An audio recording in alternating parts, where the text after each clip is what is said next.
कहानी की शुरुआत होती है हमारे हीरो चैंग से। चैंग 20 साल का है और अभी कॉलेज में पढ़ रहा है।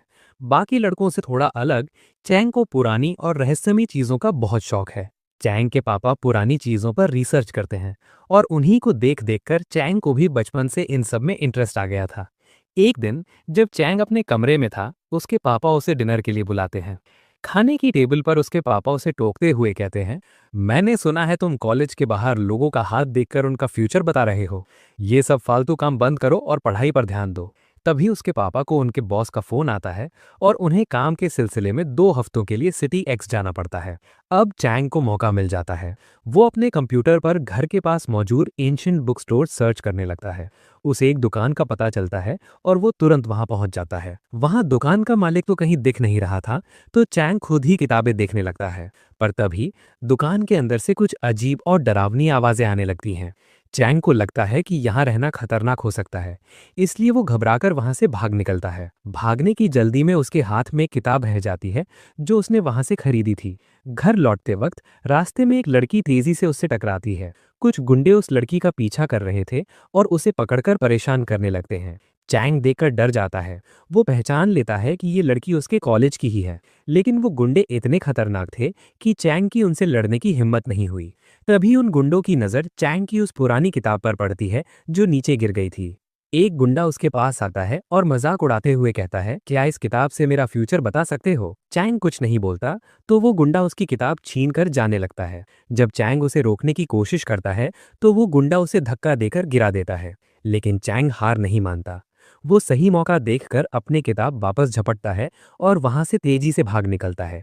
अब वो गुंडे गुस्से में चैंग के पीछे पड़ चुके हैं। चैंग उन तंग गलियों में अपनी जान बचाकर भाग रहा था। रास्ते में ऑब्स्टिकल्स खड़ी करते हुए वो उन गुंडों को चकमा देने की कोशिश करता है। उसे लगता है कि वो बच निकला है, पर बदकिस्मती से वो गुंडे घूमकर फिर उसके सामने आ खड़े होते हैं। इसी बीच एक अजीब और मजाकिया हादसा होता है। जब चैंग खुद को बचाने के लिए हाथ पैर मारता है तो गलती से उस गुंडे की पैंट नीचे खिसक जाती है। आसपास के लोग तुरंत फोन निकालकर फोटोज लेने लगते हैं। इस शर्मिंदगी का फायदा उठाकर चैंग वहां से फुर्ती से निकल जाता है और एक सुनसान पार्क में पहुंचता है। अचानक उस पार्क के चारों तरफ एक रहस्यमयी डोमेन बन जाता है। चैंग कुछ समझ पाता उससे पहले ही वो गुंडा, जिसका नाम ली था, वहां प्रकट होता है। ली गुस्से में चिल्लाता है, तूने सबके सामने मेरी इंसल्ट की है, अब तुझे इसका हर्जाना भरना होगा। ली के इशारा करते ही उसके साथ खड़ा एक अजीब सा शख्स अपने हथियार से चैंग पर एक भयंकर प्रेशर अटैक करता है, जिससे चैंग दूर जा गिरता है। ली उसके ऊपर पैर रखकर अहंकार से कहता है, ये ताकत देख रहा है, तेरे जैसा मामूली इंसान इसका सामना कभी नहीं कर पाएगा। इसके बाद वो अजीब शख्स इतना क्रूवल हो जाता है कि वो चैंग पर हमला करके उसे बुरी तरह जख्मी कर देता है। चैंग दर्द से तड़प रहा था और उसकी किताब उसके खून से सन चुकी थी। जैसे ही वो शख्स चैंग पर आखिरी जानलेवा वार यानी फाइनल ब्लो करने वाला था, चैंग की आंखों के सामने सब कुछ बदल जाता है। वो खुद को एक अनजान जगह पर पाता है जहां एक विशाल दरवाजा था, द गेट ऑफ हेल। जैसे ही चैंग उस दरवाजे को स्पर्श करता है, असली दुनिया के उस डोमेन में एक दहशत भरा दबाव पैदा होने लगता है। उस धुआं और ताकत के बीच से एक रहस्यमयी शख्स निकलता है जिसके पास कोई अलौकिक शक्ति थी। ली का साथी उसे देखकर गर्व से कहता है, जब से मैं इस दुनिया में आया हूं मुझे कोई टक्कर देने वाला नहीं मिला, आज शायद मजा आएगा। लेकिन वो नया शख्स ठंडे दिमाग से जवाब देता है, मुझे तेरे जैसे वीक लोगों से लड़ने में कोई दिलचस्पी नहीं है। गुस्से में आकर वो आदमी हमला करता है, पर यह नया बंदा सिर्फ अपनी एक उंगली से उस पूरे वार को रोक लेता है। वो न सिर्फ हमले को नाकाम करता है, बल्कि अपनी शक्ति से चैंग के सारे जख्मों को पल भर में ठीक कर देता है। ये देखकर ली बौखला जाता है और चिल्लाता है, इन दोनों का खात्मा कर दो। अब वो दूसरा शख्स अपनी पूरी ताकत इकट्ठी करके एक डिस्ट्रक्टिव हमले के लिए तैयार होने लगता है। वो रहस्यमयी शख्स चैंग की तरफ मुड़ता है और कहता है, तुमने मुझे इस दुनिया में बुलाया है, शायद अब वक्त आ गया है। दूसरी तरफ वो दुश्मन दोबारा अपना सबसे खतरनाक अटैक लॉन्च करता है, लेकिन ये नया बंदा भी पलटकर एक ऐसा पलक झपकते वार करता है जो उससे कहीं ज्यादा शक्तिशाली था। वो हमला इतना भयंकर था कि सामने वाला एक ही बार में खत्म हो गया। यहाँ हमें एक रहस्य पता चलता है कि ये दोनों दरअसल स्पिरिट्स हैं जिन्हें आम इंसान नहीं देख सकते, और इनके पास स्पिरिट पावर होती है। जैसे ही वो दुश्मन स्पिरिट खत्म होती है, उसका असर ली पर पड़ता है। ली इतना कमजोर हो जाता है कि उसकी मौत हो जाती है और वो एक अजीब सी रोशनी बनकर हवा में बिखर जाता है। वहीं दूर खड़ी एक अनजान लड़की इस रोशनी को देखकर मुस्कुराती है और कहती है, आखिरकार तुम मुझे मिल ही गए। अगली सुबह चैंग एक डरावने सपने से हड़बड़ाकर जागता है। सपने में वो उस स्पिरिट वाले बंदे को किस करने ही वाला था। चैंग सुकून की सांस लेता है कि शुक्र है ये सब सिर्फ एक सपना था। लेकिन जैसे ही वो बगल में देखता है, उसके होश उड़ जाते हैं। वही बंदा बिना कपड़ों के उसके बिस्तर पर लेटा हुआ था। चैंग जोर से चिल्लाता है और गुस्से में पूछता है, अभी तू कौन है और मेरे बेड पर इस हालत में क्या कर रहा है। बाद में दोनों बाहर निकलते हैं और चैंग उससे दोबारा सवाल करता है कि वो कौन है और उसने इतनी आसानी से उस दुश्मन को कैसे हरा दिया। वो बंदा थोड़ा चिढ़कर कहता है, मेरी किस्मत ही खराब है जो तुम जैसे बंदे ने मुझे समन किया है। तुम्हारे अंदर तो कोई स्पिरिट पावर ही नहीं है और हमारे एक दूसरे से जुड़े होने की वजह से मेरी शक्तियां भी कम हो गई हैं।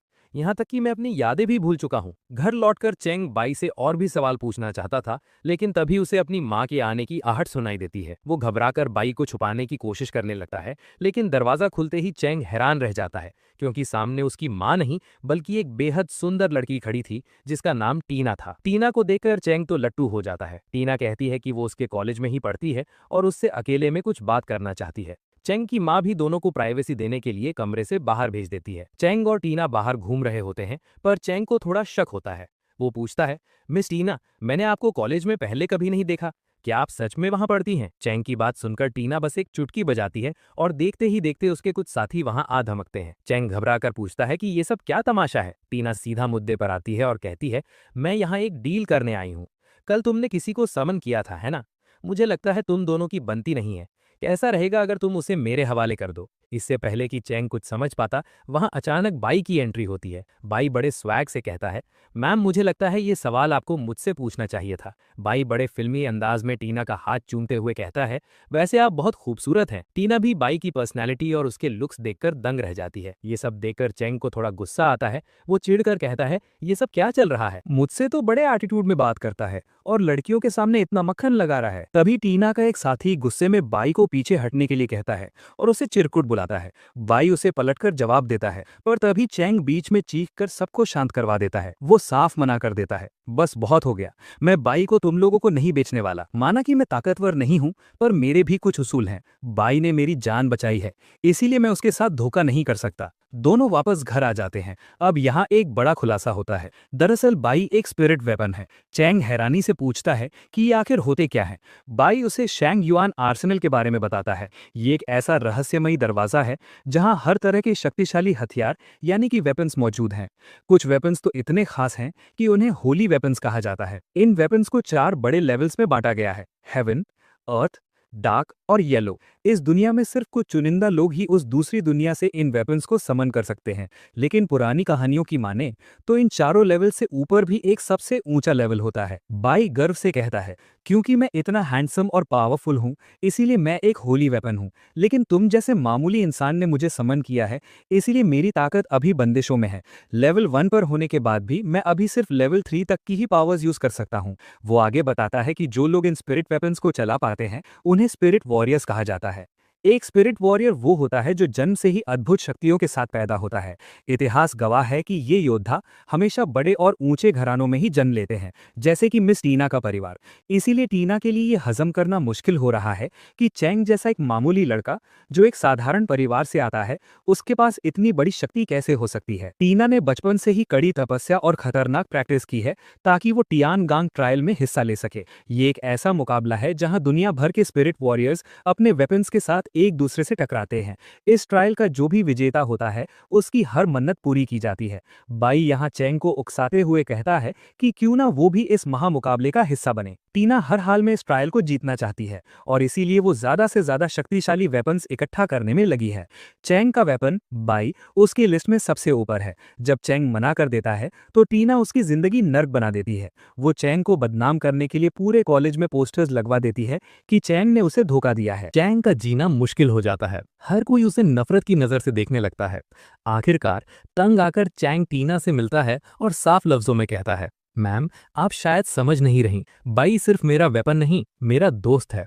और रही बात तियान गैंग ट्रायल की, तो मैं भी उसमें हिस्सा लेने वाला हूँ। वहां वही जीतेगा जिसके पास असली हुनर होगा। और मुझे बाई पर पूरा भरोसा है।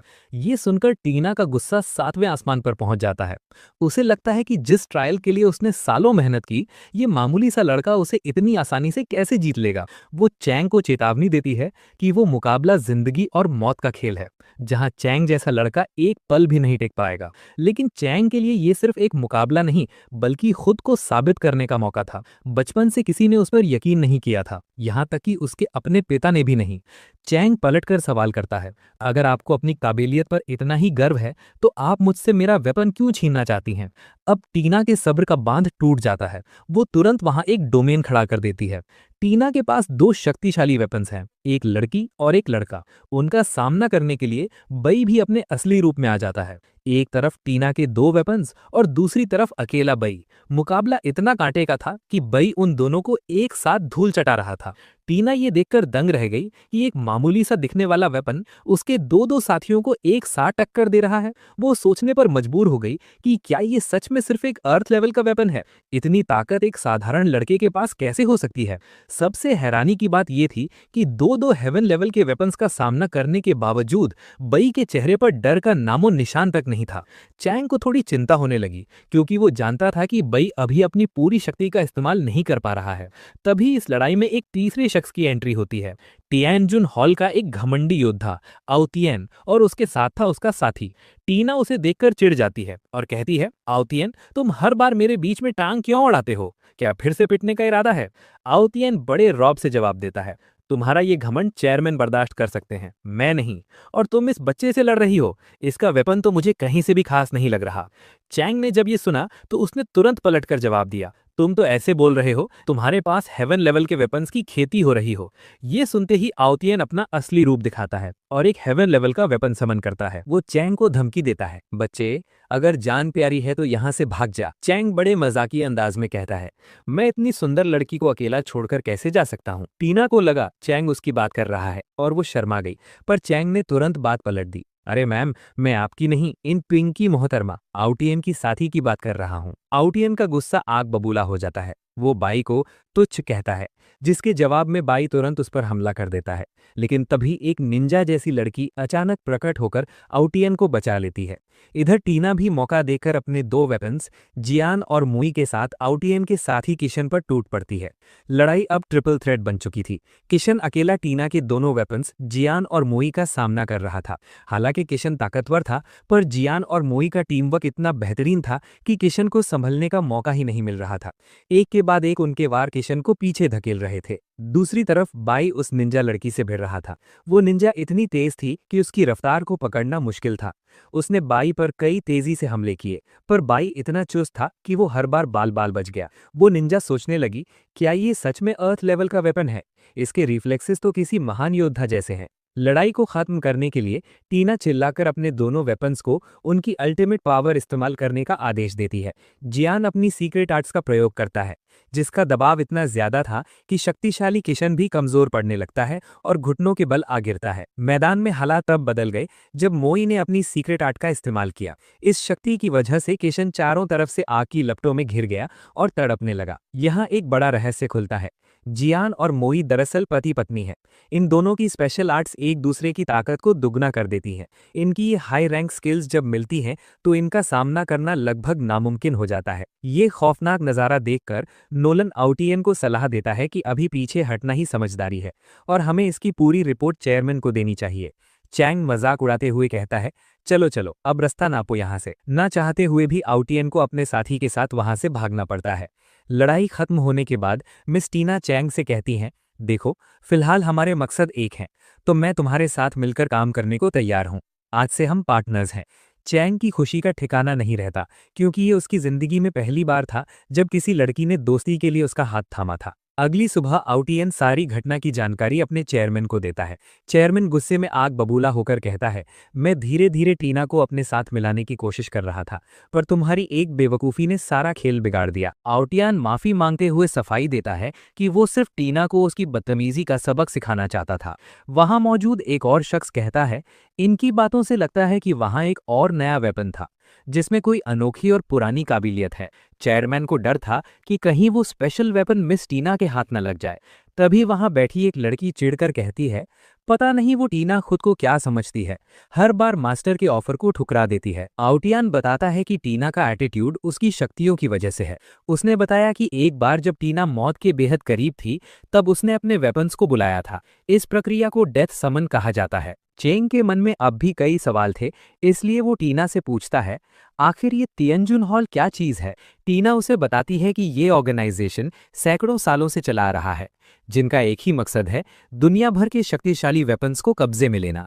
तियनजुन क्यान और टीना के वेपन्स जियान और मोई का पुराना रिश्ता है, इसलिए वो टीना से सीधी दुश्मनी लेने के बजाय उसे अपनी टीम में मिलाना चाहते हैं। उन्हें पता है कि दो हेवन लेवल वेपन से भिड़ना उनके लिए भारी पड़ सकता है। वहीं दूसरी तरफ तियनजुन हॉल का एक सदस्य कहता है कि तियनगांग ट्रायल बेहद करीब है और टीना कितनी भी होशियार क्यों न हो, वो अकेले ये मुकाबला नहीं जीत सकती। इसलिए वो अब चेंग को अपनी साइड करने की कोशिश करेगी। इधर टीना चेंग को एक ऑफर देती है, बी माई मैन। इसका मतलब वो उसे अपनी टीम का हिस्सा बनाना चाहती है। चेंग थोड़ा हिचकिचाते हुए पूछता है, इसमें मेरा क्या फायदा। टीना उसे सच्चाई बताती है, कल रात की लड़ाई के बाद अब तियनजुन हॉल तुम्हारा भी दुश्मन बन गया है। वो बदला लेने के लिए तुम पर हमला कर सकते हैं, यहाँ तक कि तुम्हारी जान भी जा सकती है। अगर तुम मेरे साथ रहोगे तो मैं तुम्हारी हिफाजत कर पाऊंगी। चेंग राजी तो हो जाता है, पर उसे अपनी जान की फिक्र अब भी सताए जा रही थी। तभी टीना एक पुराना किस्सा छेड़ती है और चेंग से पूछती है कि क्या उसे पता है उस रात पार्क में उस गुंडे के साथ क्या हुआ था। चेंग को इसका कोई अंदाजा नहीं था। तब बाई उसे असलियत बताता है, जब किसी स्पिरिट वेपन का विनाश होता है तो उसके मास्टर का भी अंत हो जाता है, क्योंकि एक स्पिरिट वॉरियर और उसका वेपन सोल से जुड़े होते हैं।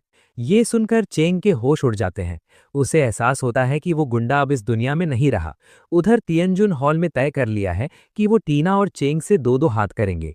उनके बीच एक रहस्यमयी और खतरनाक शख्स की झलक भी दिखाई देती है। जब चेंग को पता चलता है कि इन लड़ाइयों में लोगों की जानें भी जाती हैं, तो वो बुरी तरह घबरा जाता है। भाई उसका मजाक उड़ाते हुए कहता है, अगर इतना ही डर लग रहा है तो मुझे टीना को सौंप दो और अपने घर में छुपे रहो। लेकिन चेंग अपनी बुजदिली को पीछे छोड़कर फैसला करता है कि वो डरता नहीं है और इस ट्रायल में हिस्सा लेकर रहेगा। आज से चेंग, टीना और बाई एक ही टीम का हिस्सा बन चुके हैं। टीना चेंग को अपने घर बुलाती है ताकि वो ट्रायल की बारीकियां समझा सके, लेकिन जैसे ही चेंग टीना के विशाल और लग्जरियस बंगलों पर पहुंचता है, उसका मुंह हैरत से खुला का खुला रह जाता है। उसने सपने में भी नहीं सोचा था कि टीना इतनी अमीर होगी। एंट्रेंस पर ही ढेर सारी मेड्स उनका वेलकम करती हैं। टीना अनाउंस करती है कि आज से चेंग यहीं रहेगा और उसने सारी अरेंजमेंट्स पहले ही कर ली हैं। टीना ने चेंग की मदर को भी वहां बुला लिया है ताकि वो सेफ रहें और अकेलेपन का शिकार ना हो। टीना उनसे रिक्वेस्ट करती है कि वो इस जगह को अपना ही घर समझें। असल में टीना को चेंग की फैमिली की सिक्योरिटी की फिक्र थी। उसने चेंग के फादर को भी इनवाइट किया था, पर वो अपने रिसर्च में बिजी होने की वजह से नहीं आ सके। बातों ही बातों में टीना बताती है कि एक स्पिरिट वॉरियर अपने पास दो हेवन लेवल वेपन्स रख सकता है। वो चेंग को एक और कोशिश करने को कहती है ताकि उसे एक और शक्तिशाली पार्टनर मिल सके। चेंग थोड़ा नर्वस होकर कहता है कि इस समनिंग रिचुअल में तो लाखों का खर्चा आता है और उसके पास बिल्कुल पैसे नहीं है। टीना स्माइल करते हुए कहती है कि वो सब मैनेज कर लेगी। टीना तुरंत रिचुअल शुरू करती है और एक चमकदार समनिंग सर्कल बन जाता है। चेंग एक बार फिर खुद को उस दूसरी दुनिया के पोर्टल पर पाता है और वहां से एक लड़की निकलती है जिसका नाम है जीहुआ। वो बड़े प्राइड के साथ कहती है कि अपने मास्टर के बुलाने पर वो हाजिर है। बाई उसे देखकर चिढ़ाने लगता है और उसे अर्थ लेवल की छोटी बच्ची बुलाता है। जीहुआ को गुस्सा आ जाता है और वो पलटकर जवाब देती है कि वो कोई बच्ची नहीं है। दोनों के बीच फाइट होने ही वाली थी कि चैंग मैटर सॉर्ट आउट करवाता है। जिहुआ चैंग को गौर से देखती है और कहती है कि वो थोड़े थोड़े उसके पुराने मास्टर फैंगशियान की तरह लगते हैं। जिहुआ बताती है कि पिछली बार वो अपने मास्टर को बचा नहीं पाई थी, पर इस बार वो अपने नए मास्टर की हिफाजत पूरी जान लगाकर करेगी। अब डिनर का वक्त था। टेबल पर इतने सारे डिशेस देखकर जिहुआ के मुंह में पानी आ जाता है। पता चलता है कि ये सब डिलीशियस फूड चैंग की मदर ने बनाया है। खाना चखते ही जिहुआ को बहुत सुकून मिलता है। टीना भी शौक रह जाती है कि इतना स्वादिष्ट खाना कोई कैसे बना सकता है। बाई को भी ये फूड बेहद पसंद आता है और इधर जियान बड़े प्रेम से अपनी पत्नी मोई को अपने हाथों से खाना खिलाते हैं। सबको चेंग की मदर के हाथ का खाना बहुत पसंद आता है। डिनर खत्म होते ही बाई और जिवा के बीच एक मजेदार आर्ग्यूमेंट छिड़ जाती है। दोनों इस बात पर लड़ रहे थे कि नूडल्स ज्यादा टेस्टी थे या फ्राइड फिश। तभी वहां 3 नए वेपन्स एंट्री मारते हैं। जिवा उन्हें देखते ही पहचान जाती है और कहती है, अरे तुम तीनों तो वही हो ना जिनसे मेरी पिछली बार इतनी लंबी फाइट हुई थी। पता चलता है कि ये तीनों ही मिस टीना की ही टीम का हिस्सा हैं। जिवा और उनके बीच फिर से झगड़ा शुरू होने लगता है, पर चैंग तुरंत जिवा को पकड़ लेता है ताकि मामला शांत हो सके। इसी बीच एक मेड आकर बताती है कि अब नहाने का वक्त हो गया है। अगले सीन में हम मिस टीना को एक हॉट स्प्रिंग में देखते हैं। टीना वहां रिलैक्स कर रही थी और उनके दिमाग में सिर्फ चैंग की बातें चल रही थी। तभी अचानक वहां चैंग और बाई आ जाते हैं। पकड़े जाने के डर से टीना पानी के अंदर छुप जाती है। चैंग और बाई सीधा हॉट स्प्रिंग के पास पहुंचते हैं और चैंग गलती से टीना के सर पर ही बैठ जाता है। टीना को अंदर ही अंदर बहुत गुस्सा आता है, पर वो कुछ बोल नहीं पाती। जब वो दोनों वहां से हटकर नहाने के लिए जाते हैं, तब मौका देखकर टीना बाहर निकलती है। वो इतनी गुस्से में थी कि उसने चैंग को सबक सिखाने का फैसला कर लिया, लेकिन बाहर निकलते वक्त वो छुपे हुए उन दोनों की बातें सुनने लगती है। बाई पूछता है कि तुमने टीना की हेल्प करने का फैसला क्यों किया। चैंग सीधे दिल से जवाब देता है, यार इतनी प्यारी लड़की को कुछ गुंडे परेशान कर रहे थे। एक मर्द होने के नाते मैं ये सब कैसे इग्नोर कर सकता था, और वो दिल की बहुत अच्छी है, उसने मेरे परिवार का भी ध्यान रखा। बाई कहता है कि टीना ये सुनकर बहुत खुश होगी, पर चैंग शर्माते हुए कहता है कि वो उसके सामने ये सब कभी बोल ही नहीं पाएगा। टीना ये सब सुन चुकी थी और वहां से हल्का सा मुस्कुराते हुए निकल जाती है। अगले दिन चैंग की मदर वहां से जाने का डिसाइड करती हैं, क्योंकि उन्हें अपने हस्बैंड का ध्यान रखने के लिए घर लौटना था। टीना उन्हें बड़े रिस्पेक्ट के साथ विदा करती है। माँ के जाने के बाद टीना का मूड एकदम चेंज हो जाता है। वो चैंग से कहती है कि अब आराम करने का वक्त खत्म हो चुका है। ट्रायल जीतने के लिए उन्हें खुद को और शक्तिशाली बनाना होगा, और अब चैंग को एक बहुत ही स्ट्रिक्ट ट्रेनिंग से गुजरना पड़ेगा। अब चैंग की कड़ी ट्रेनिंग शुरू हो चुकी है। जियान और मोई उसे एकदम रगड़ रहे हैं ताकि वो आने वाले ट्रायल के लिए तैयार हो सके। दूसरी तरफ एक मेडिकल असिस्टेंट वेपन बाय का चेकअप करती है। इस वेपन के पास लड़ने की ताकत तो नहीं है, पर उसे मेडिकल की कमाल की नॉलेज है। बाई की फिजिकल रिपोर्ट देखकर वो हैरान रह जाती है और कहती है, तुम एक होली वेपन हो, लेकिन अगर तुम इसी तरह अपनी लिमिट से बाहर लड़ते रहे तो तुम्हारा बचना मुश्किल हो जाएगा। साफ था कि बाई की हालत अंदर ही अंदर खराब हो रही थी। अगले सीन में हम देखते हैं कि चेंग इन सब के साथ एक बुक खरीदने जाता है। चेंग की बचकानी हरकतों को देखकर टीना कहती है, ये तो बिल्कुल एक छोटे बच्चे जैसा है। ये सुनते ही मोई थोड़ी उदास हो जाती है। वो कहती है कि पिछली जिंदगी में तो वो अपने बच्चे से मिल नहीं सकी, पर इस बार वो उम्मीद करती है कि उन्हें अपना बेटा मिल जाए। तभी उन्हें एक छोटे बच्चे की आवाज सुनाई देती है। वो बच्चा गुस्से में कहता है, पिछली लाइफ में आप दोनों ने मुझे अकेला छोड़ दिया था और इस बार भी आप वही करोगे, इसलिए मैं आपसे मिलना ही नहीं चाहता। जियान और मुई पीछे मुड़ते हैं और उस बच्चे को देखकर दंग रह जाते हैं। उन्हें समझ आ जाता है कि ये उन्हीं के बेटे का रीइंकार्नेशन है। उस बच्चे का नाम चिन था और देखते ही देखते वो अपना वेपन समन कर लेता है। बाई को एक बहुत ही भयंकर स्पिरिट पावर महसूस होती है।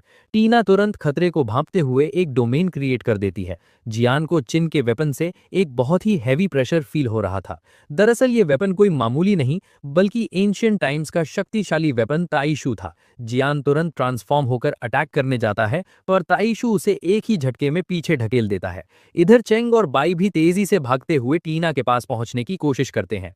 ताइशू और जियान के बीच भयंकर फाइट शुरू हो जाती है और जियान जख्मी होने लगता है। ये देखकर मुई भी ट्रांसफॉर्म होती है और ताइशू से भिड़ जाती है। क्योंकि ताइशू एक होली वेपन है, इसलिए टीना अपने दोनों वेपन्स को उनकी स्पेशल आर्ट्स यूज करने का ऑर्डर देती है। जियान और मोई अपनी पूरी शक्ति लगाकर एक कॉम्बो अटैक करते हैं, लेकिन ताइशू उनके हमलों को ऐसे रोक लेता है जैसे वो कोई खेल हो। ये देखकर सबके होश उड़ जाते हैं। ताइशू मजाक उड़ाते हुए कहता है, इतने शौक क्यों हो रहे हो? क्या वो अटैक तुम्हारा सबसे बड़ा हथियार था? वो तो बहुत कमजोर था। चलो अब मैं दिखाता हूँ कि असली स्पेशल अटैक क्या होता है। इतने कहकर वो अपनी एनर्जी चार्ज करता है और एक ऐसा विनाशकारी हमला करता है जो सब कुछ तबाह करने की ताकत रखता था। ताइशू का हमला इतना भयंकर था कि जमीन बीच में से फट गई, पर किस्मत से जियान और मुई बाल बाल बच गए। चिन गुस्से में चिल्लाता है, इन्हें जल्दी खत्म करो ताइशू, मुझे घर जाकर कार्टून्स देखने हैं। ताइशू उन सबका अंत करने के लिए अपना फाइनल अटैक लॉन्च करता है, पर सही वक्त पर चैंग वहां पहुंचकर टीना को बचा लेता है। जब ताइशू चैंग पर वार करता है तो बाई अपने बैरियर से सबको प्रोटेक्ट कर लेता है। बाई को देखकर ताइशू के होश उड़ जाते हैं। बाई पूछता है, क्या तुम मुझे जानते हो? ताइशू नफरत से भरी आवाज में कहता है, मैंने कभी नहीं सोचा था कि ये घटिया चेहरा मुझे दोबारा देखना पड़ेगा। ताइशू मन ही मन हैरान था कि बाई इस दुनिया में वापस कैसे आ गया। वो फिर से एक हमले की तैयारी करता है, पर तभी चिन को एक अजीब सी आवाज परेशान करने लगती है और वो दर्द से तड़पने लगता है। अपने मास्टर को तकलीफ में देख ताइशू रुक जाता है और धमकी देते हुए कहता है, आज तो मैं तुम सबको छोड़ रहा हूं, पर अगली बार कोई नहीं बचेगा। इतना कहकर वो चिन को लेकर वहां से गायब हो जाता है। अपने बेटे की ये नफरत देखकर मोई पूरी तरह टूट जाती है। चैंग जब उनसे उनके बेटे की नफरत की वजह पूछता है तो वो सब वापस अपने मैंशन लौट आते हैं।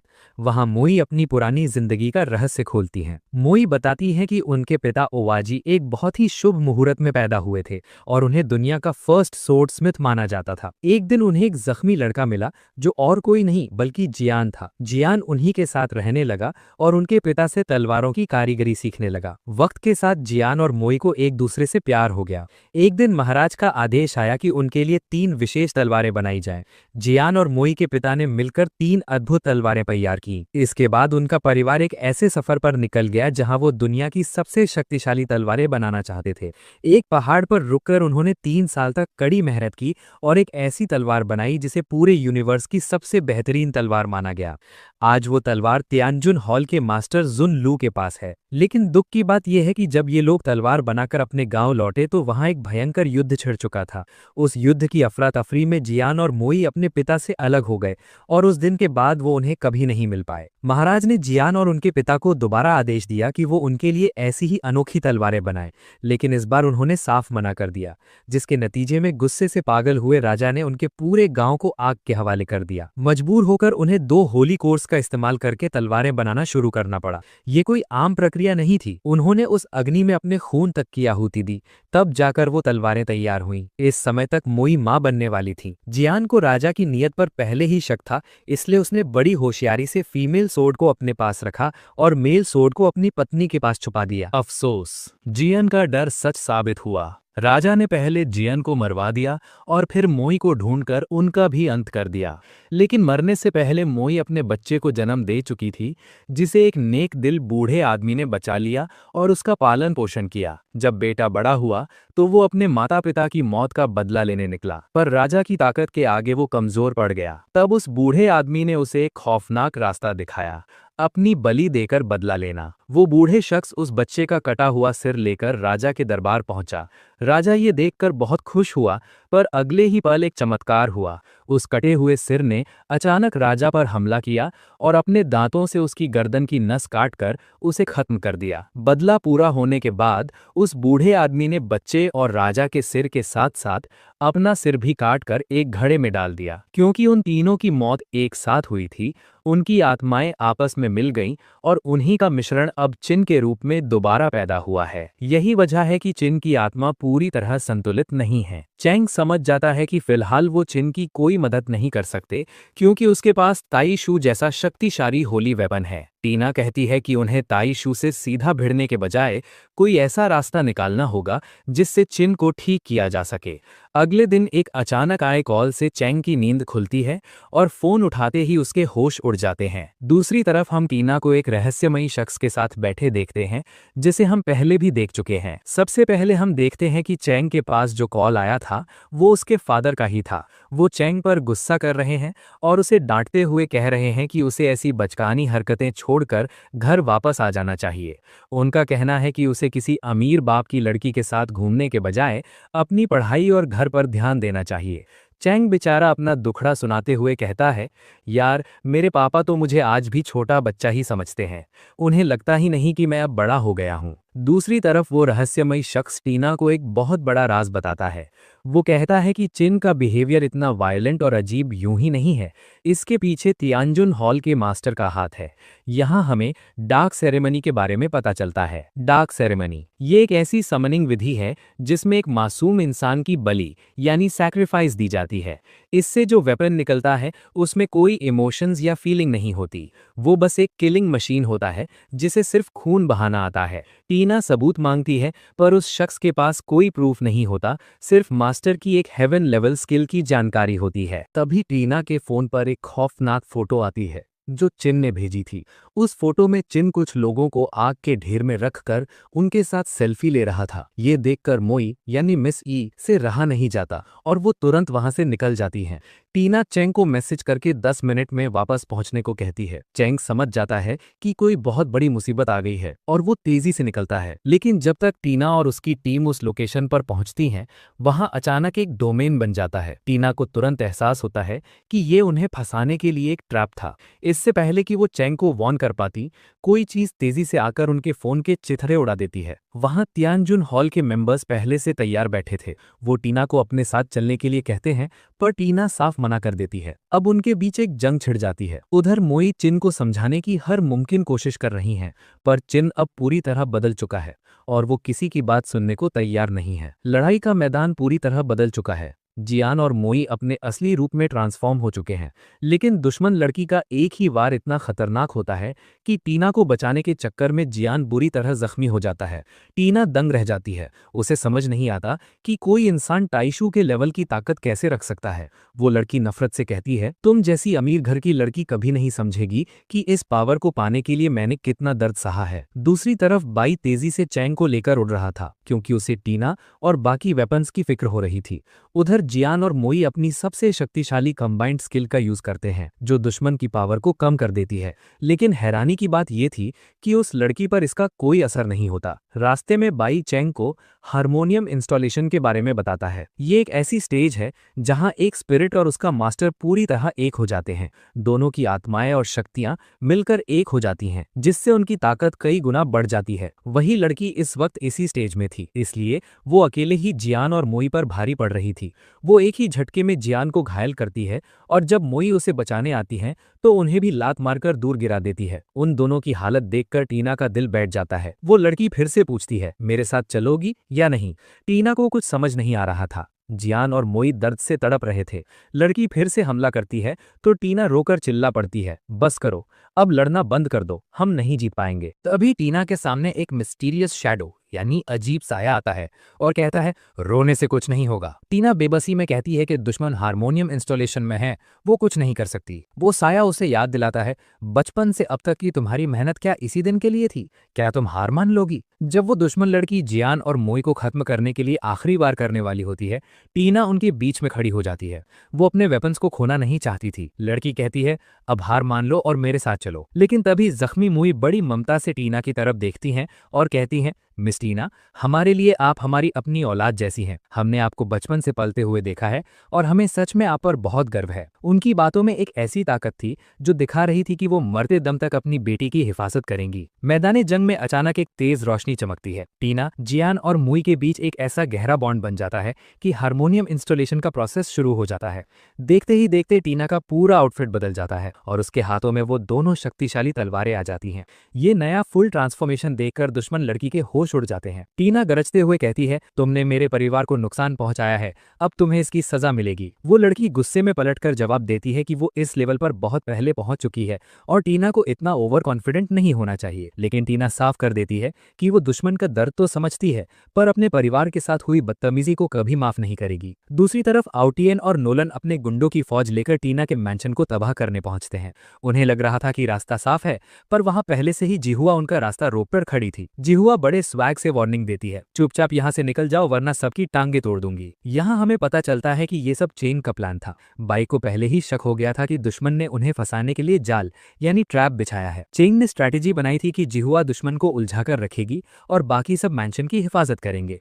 प्रेजेंट में आउटियन बात नहीं मानता और अपने वेपन के साथ जिहुआ पर हमला कर देता है। जिहुआ बड़े होशियारी से किसान को अपने पीछे भगाकर दूर ले जाती है ताकि दुश्मन की टीम बिखर जाए। जैसे ही बाकी गद्दार मैंशन के अंदर घुसने की कोशिश करते हैं, उनका सामना करने के लिए बाई एंट्री मारता है। हमें फ्लैशबैक में दिखाया जाता है कि जब टीना ने चेन को कॉल करके बुलाया था, तभी ये सारी तैयारी कर ली गई थी। टीना के बाकी वेपन्स भी वहां मौजूद हैं। अभी मैंशन के बगीचे में भयंकर फाइट शुरू हो जाती है। टीना के वेपन्स एक एक करके गुंडों को ढेर कर रहे हैं और तभी बाई अपनी असली पावर का यूज करता है।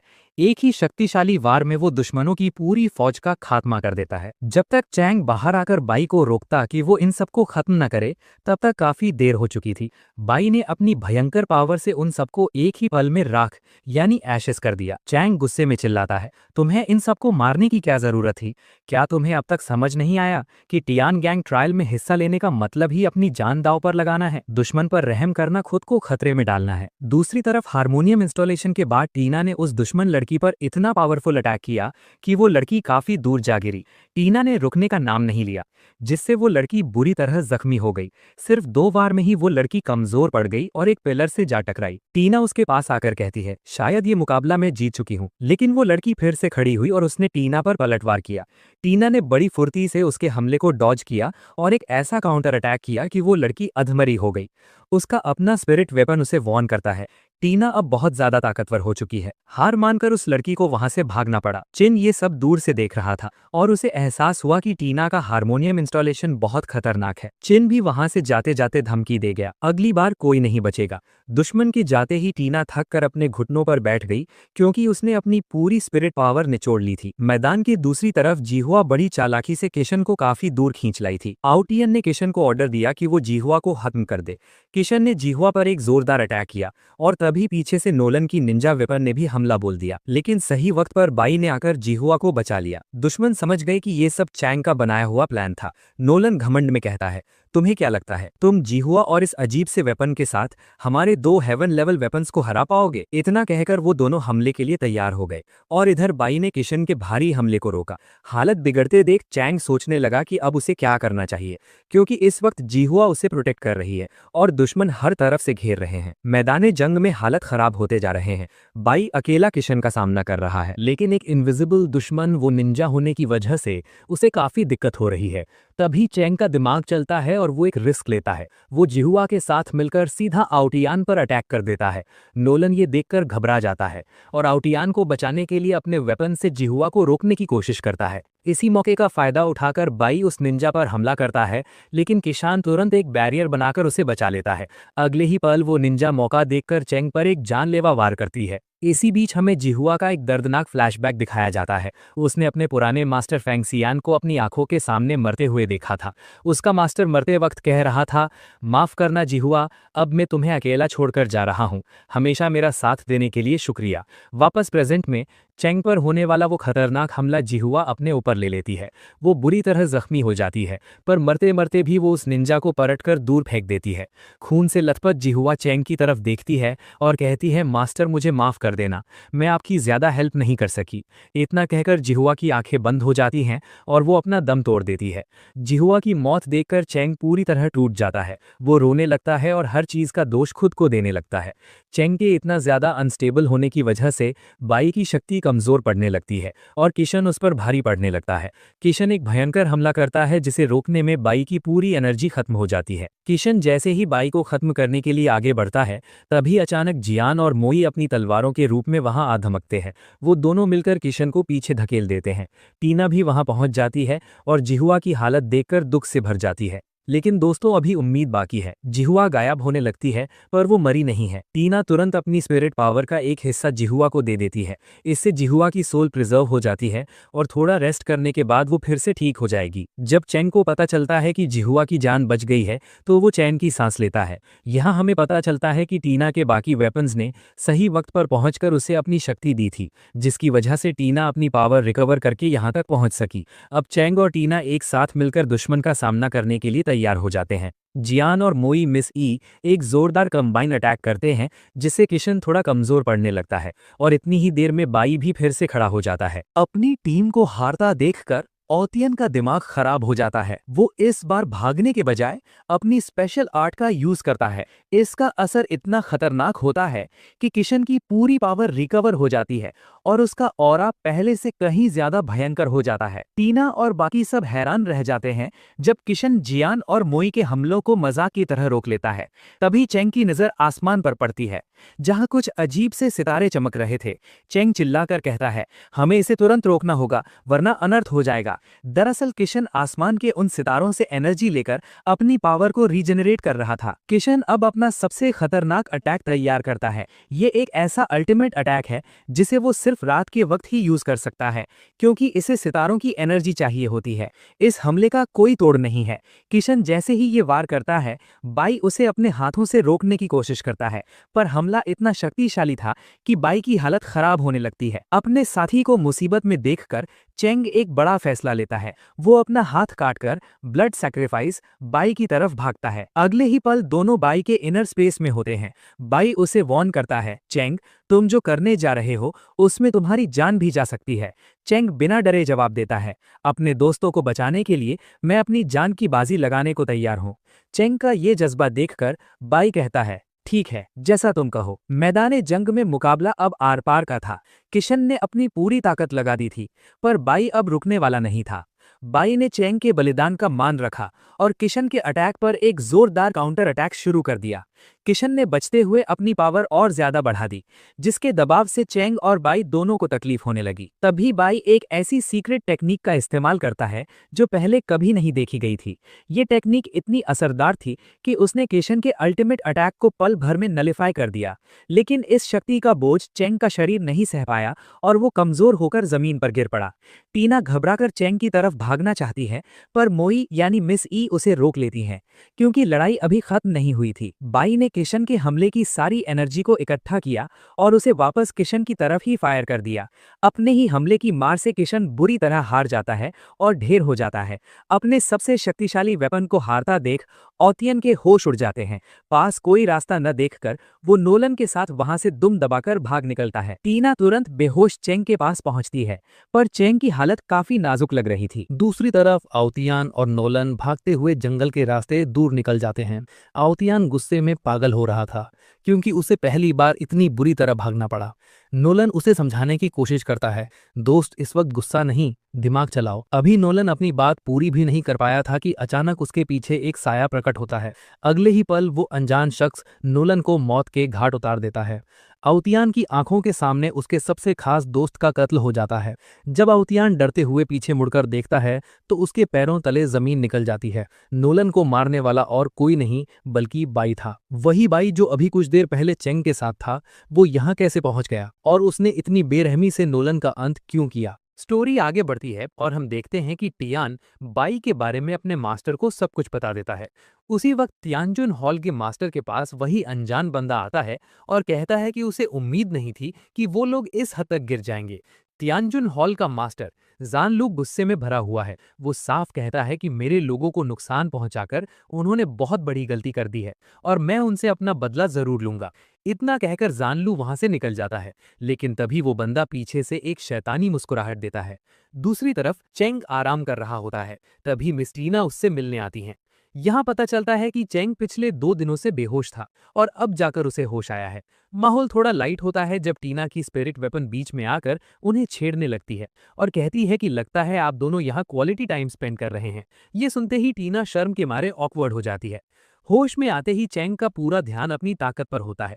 वो अपनी डिफेंस पावर को इम्प्रूव करने की प्लानिंग ही कर रहा होता है कि तभी जियान भागा भागा आता है और खबर देता है कि जानलू अपने साथियों के साथ यहाँ पहुंच चुका है। ये सुनते ही चेंग फौरन बिस्तर से उठकर लड़ने के लिए तैयार हो जाता है। अब सीन शिफ्ट होता है रात की तरफ। जानलू सामने खड़ा होकर सीधा चैलेंज करता है कि अपने वेपन बाई को बाहर निकालो, आज मैं उसका खेल खत्म करने आया हूं। जानलू यहाँ अपना इंट्रोडक्शन देता है और बताता है कि वो सिर्फ बाई से मुकाबला करने आया है। जानलू की स्पिरिट पावर इतनी ज्यादा है कि आसपास का मौसम भारी हो जाता है और मिस्टी मैन दूर खड़ा होकर इस पूरे तमाशे का मजा ले रहा होता है। बाई अपनी शक्तियों से एक वेपन तैयार करके जानलू पर वार करता है, लेकिन जानलू की तलवार उस हमले को काट देती है। वो इतना तेज है कि पलक झपकते ही बाई के पीछे पहुंच जाता है और उसकी रफ्तार बाई पर भारी पड़ने लगती है। मिस्ट्री मैन बताता है कि जानलू की तलवार कोई आम तलवार नहीं है, बल्कि वो स्पेस और टाइम तक को काट सकती है। इस खतरनाक टेक्निक का नाम है कसाना स्किल।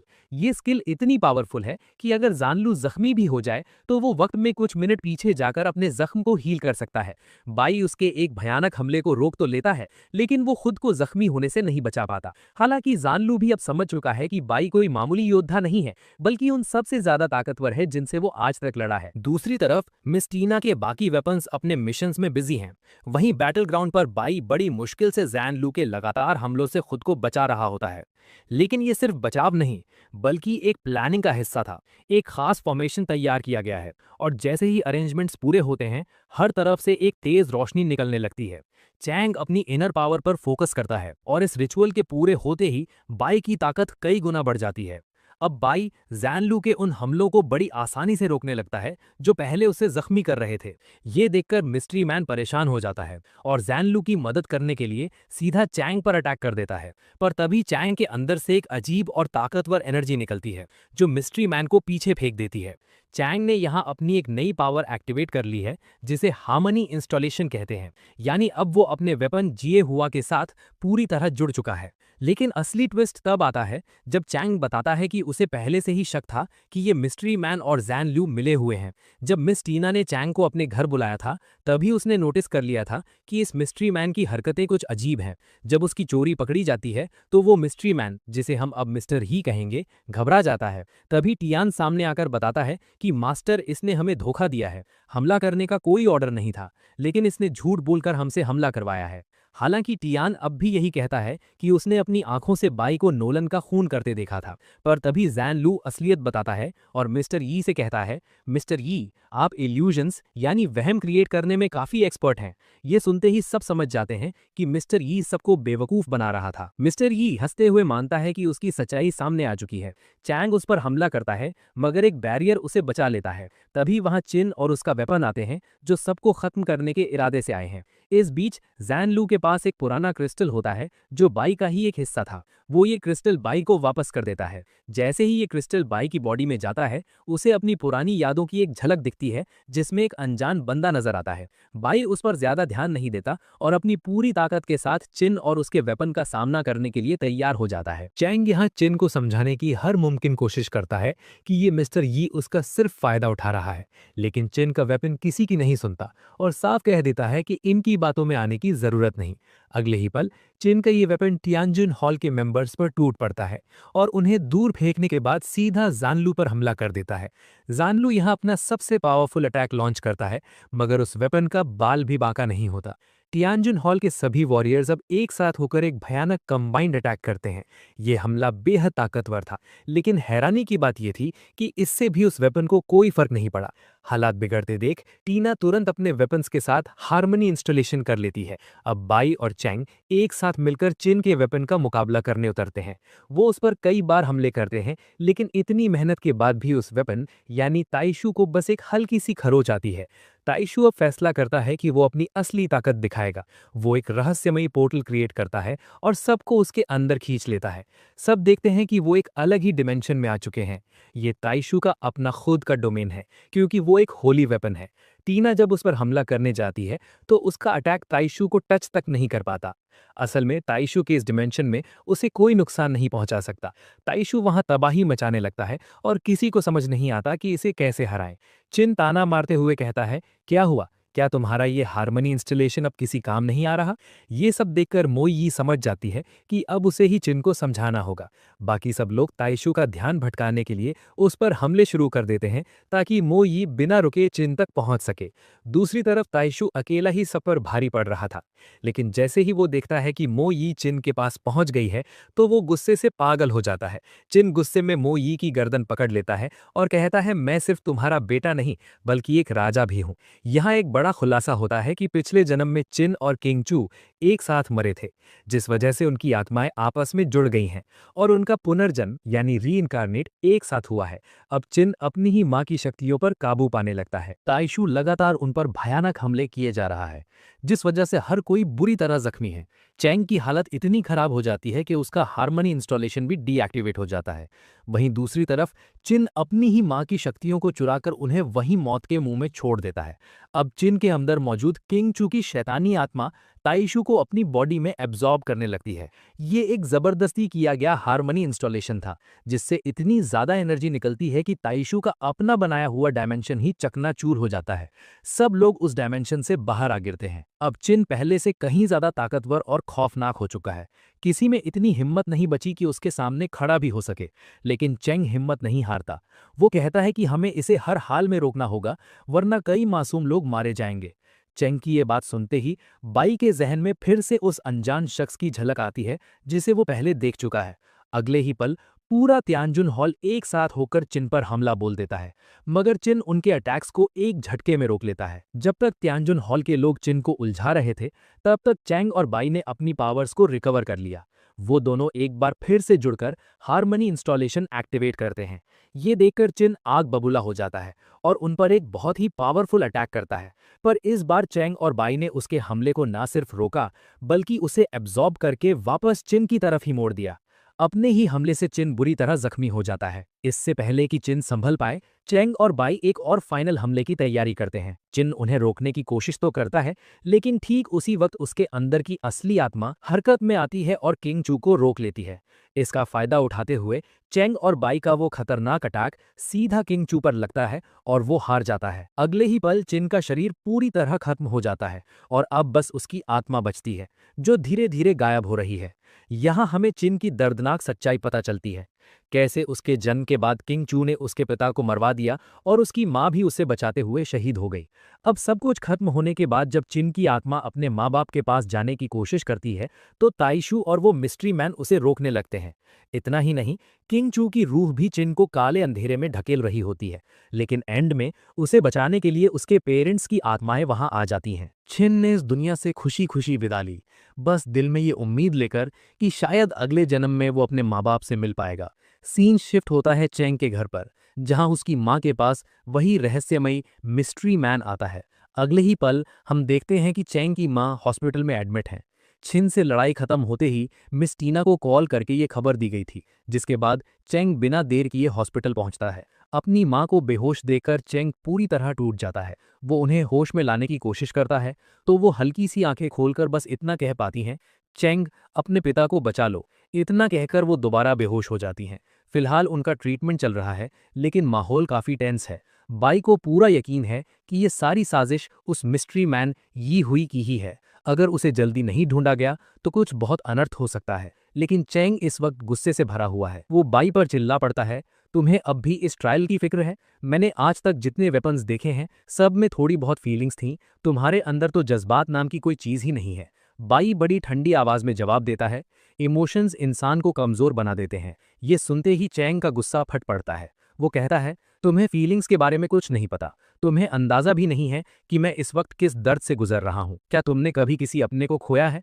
चैंग की ये बात सुनकर बाई के अंदर एक अजीब सी कसक उठती है। उसके दिमाग में फिर से उसी अनजान शख्स की धुंधली सी तस्वीर आती है। बाई बस इतना कहकर वहां से निकल जाता है। चैंग, होश में आओ और एक सही फैसला लो। बाहर जाकर बाई आसमान की तरफ देखते हुए धीरे से एक नाम पुकारता है, टाई। वहीं मिस टीना और तियानजुन हॉल के मास्टर के बीच बातचीत हो रही है, मगर टीना का दिमाग अब भी चैंग की फिक्र में उलझा हुआ है। दूसरी तरफ जिए हुआ काफी उदास बैठी होती है, क्योंकि उसे लग रहा है कि वो अपने मास्टर की कोई मदद नहीं कर पा रही। तभी टीना का एक वेपन उसके पास आता है और उसे हौसला देते हुए कहता है, अपने आप को कमजोर मत समझो, तुम बहुत बहादुर हो और तुम्हारे दोनों मास्टर्स को तुम पर गर्व होगा। ये सुनकर जिए हुआ के अंदर एक नया जोश भर जाता है। वो जोर से चिल्लाकर कहती है, मैं सबसे ताकतवर बनूंगी और बाकी सारे वेपन्स को हरा दूंगी, ताकि मेरे मास्टर्स को मुझ पर नाज हो। कहानी के आखिर में हम देखते हैं कि चैंग अकेला बैठा है। तभी मिस टीना उसके पास आती हैं उससे बात करने के लिए। वो बताती है कि उनकी माँ एक बहुत बड़े और अमीर खानदान से थीं, जिस वजह से उन्हें घर का कोई काम, यहाँ तक कि खाना बनाना भी नहीं आता था। लेकिन अपने परिवार के लिए उन्होंने हर चीज सीखी और दिन रात मेहनत की। अफसोस, एक दिन उनकी मौत हो गई। टीना चैंग का हाथ थामकर कहती है, मैं समझ सकती हूँ कि तुम इस वक्त किस दर्द से गुजर रहे हो। दूसरी तरफ बाई अपनी धुंधली यादों को समेटने की कोशिश कर रहा होता है। तभी वहां जैनलू आ जाता है। वो थोड़े हल्के मूड में कहता है, तुम कॉफी पी रहे हो, मुझे तो जूस ज्यादा पसंद है। जैनलू बातों बातों में अपने एक पालतू बिल्लौटे यानी कैट का जिक्र करता है, जो बहुत चालाक और क्यूट है। वो बताता है कि जब भी वो किसी जंग पर निकलने वाला होता है, वो बिल्लौटा हमेशा उसके पास आकर जताता है कि वो उसके साथ है। जैनलू बाई को समझाते हुए कहता है कि तुम्हें इस वक्त अपने मास्टर को और भी ज्यादा सपोर्ट करना चाहिए। बाई काफी परेशान है। वो कहता है कि मेरे पास्ट की यादों के साए मुझे घेर रहे हैं और मैं उनमें उलझता जा रहा हूँ। इसके बाद बाई चैंग से बात करने के लिए निकलता है। जब वो चैंग और टीना को साथ देखता है तो उसे उन दोनों में दो बिल्कुल अलग शख्सियत नजर आती हैं। टीना बाई को देखकर वहां से हट जाती है ताकि दोनों आराम से बात कर सकें। चैंग बात की शुरुआत एक माफी से करता है। मुझे माफ कर दो, मैंने गुस्से में तुम्हें बहुत कुछ कह दिया। मैं बस अपनी माँ की हालत देखकर बहुत ज्यादा परेशान था। बाई उसका दर्द समझता है और कहता है कि जिसने भी उनके साथ ये किया है वो इसकी बहुत भारी कीमत चुकाएगा। लेकिन तभी अचानक बाई के सिर में तेज दर्द उठता है। उसे फिर से चैंग के अंदर वही रहस्यमय शख्स नजर आता है। चैंग फौरन बाई को सहारा देता है। बाई संभलते हुए कहता है कि वो ठीक है, बस हल्का सा चक्कर आ गया था। यहाँ हमें उन दोनों के बीच एक बहुत ही मजबूत और गहरा बॉन्ड यानी रिश्ता दिखाया जाता है, जो पहले से कहीं ज्यादा स्ट्रांग हो चुका है। बाई की यादों के जरिए एक बहुत बड़े राज से पर्दा उठता है। हमें पता चलता है ईस्ट एम्परर टाई के बारे में, जिन्हें स्पिरिट वेपन्स का राजा कहा जाता था। बाई असल में उन्हीं का वेपन था। मास्टर और वेपन होने के बावजूद वो दोनों एक दूसरे के सबसे पक्के दोस्त यानी जिगरी यार थे। लेकिन एक दिन उनकी दुनिया पर एक भयानक कयामत यानी अपोकलिप्स टूट पड़ी, जिसने सब कुछ तबाह कर दिया। टाई और बाई ने मिलकर उस मुसीबत का सामना किया और आखिर में टाई ने अपनी पूरी ताकत लगाकर उस कयामत को हमेशा के लिए सील कर दिया। बाई उस लड़ाई में इतना जख्मी हुआ कि उसके जिस्म के हजारों टुकड़े हो गए और वो हर जगह बिखर गया। सबसे दुख की बात यह थी कि उसने अपने सबसे पक्के दोस्त ताई को हमेशा के लिए खो दिया। आज इतने सालों बाद बाई को वही सारी दर्दनाक यादें एक एक करके याद आ रही हैं। अगले सीन में हम सभी को एक साथ देखते हैं। अब ये सब मिलकर उस मिस्ट्री मैन यी हुई को पकड़ने का प्लान बना रहे हैं। इन्हें अब समझ आ चुका है कि अब तक जितने भी हमले हुए और जितने भी गलतफहमियां पैदा हुई, उन सब के पीछे वही दोगले यी हुई का हाथ था। लेकिन अब ये सब मिलकर उसका खात्मा करेंगे।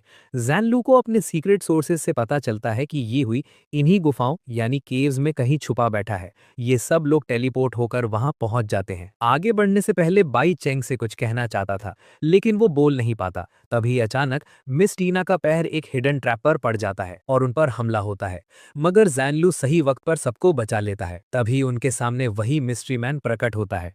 उसने चेंग के पिता को किडनैप करके बंदी बनाया हुआ था। ये हुई धमकी देता है, अगर किसी ने भी होशियारी दिखाने की कोशिश की तो तुम्हारे बाप की जान चली जाएगी। इतना कहकर ये हुई एक पोर्टल के जरिए निकल जाता है और चेंग और बाई भी बिना सोचे उसके पीछे कूद पड़ते हैं। लेकिन पोर्टल उन्हें अलग कर देता है। बाई एक ऐसी जगह पहुंच जाता है जहां से स्पिरिट वेपन्स मिलते हैं। वहीं दूसरी तरफ चेंग एक ऐसी खौफनाक जगह पर आ जाता है जो बिल्कुल नरक यानी हेल जैसी लग रही थी। ये हुई हंसते हुए कहता है, लगता है तेरा वेपन तेरा साथ नहीं दे पाया, पर फिक्र मत कर, जब तक वो आएगा तब तक बहुत देर हो चुकी होगी। हर 1000 साल में आने वाली तबाही एक बार फिर इस दुनिया पर दस्तक देने वाली है। बाई को एहसास हो जाता है कि चेंग की जान बहुत बड़े खतरे में है। वहीं ये हुई चेंग को लालच देता है, अगर तुम मुझे अपना वेपन दे दो तो मैं तुम्हारी जान बख्श दूंगा। लेकिन चेंग साफ मना कर देता है। तभी वहां बाई की एंट्री होती है। बाई आते ही एक जोरदार हमला करता है, जिससे यी हुई का मास्क टूटकर गिर जाता है। लेकिन जैसे ही वो उसका चेहरा देखते हैं, दोनों के होश उड़ जाते हैं। यी हुई का चेहरा बिल्कुल बाई जैसा लग रहा था। तब पता चलता है कि उस पुरानी जंग में जब बाई के टुकड़े हुए थे तो यी हुई भी उसी का एक हिस्सा था। ये बाई का ही डार्क हाफ है, जिसका मतलब ये है कि दोनों की ताकत एक बराबर है। यी हुई का असली मकसद बाई को पूरी तरह अपने अंदर अब्सॉर्ब करना है, ताकि वो अपनी ताकत को हद से ज्यादा बढ़ा सके। बाय उसे साफ कह देता है, मैं तेरे इन गंदे इरादों को कभी पूरा नहीं होने दूंगा। लेकिन ये हुई हंसते हुए कहता है कि ये फैसला तेरा सबसे बड़ा धोखा होगा, और वो बाय को अपनी गिरफ्त में ले लेता है। यहाँ एक पुराना राज खुलता है। बहुत साल पहले बाय पर कुछ झूठे इल्जाम लगाए गए थे, जिस वजह से ताय को ना चाहते हुए भी बाय को एक होली पनिशमेंट देनी पड़ी और उसकी पावर्स को सील कर दिया गया। ये हुई बाय का दिमाग घुमाने की कोशिश करता है और कहता है, देखा, ताय कभी तेरा दोस्त था ही नहीं, उसने तो तुझे सिर्फ सजा दी। ये सुनते ही बाय गुस्से में ये हुई पर टूट पड़ता है, लेकिन ये हुई उसे एक फॉर्मेशन में कैद करके उस पर बिजलियों यानी लाइटनिंग से हमला शुरू कर देता है। वो चैंग को भी इसी दर्दनाक अटैक का शिकार बनाता है। दूसरी तरफ जानलू और बाकी सब चैंग और बाय को ढूंढते हुए आगे बढ़ रहे होते हैं।